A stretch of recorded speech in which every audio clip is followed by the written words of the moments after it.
Yes, coach. New season. How you feeling this season now? The starting of the Manning Cup. I feel proud of my boys, and I know that the love will continue to reign. The systems that we're coming with is going to be strong. I have a lot of returning players just getting ready to go pro and giving us one last season for the principal, for the school, for the parents, for the family, and for the Olympians. So, coach, in terms of your squad this year, you're maintaining a lot of your players them this year, and you're going back for the title of Manning Cup this year.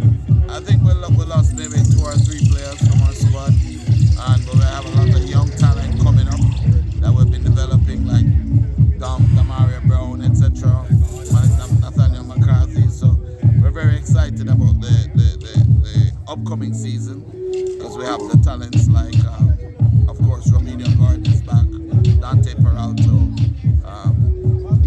Denzel McKenzie. So we have a pretty strong, powerful squad coming back, and we're looking forward to the tournament. Thanks very much.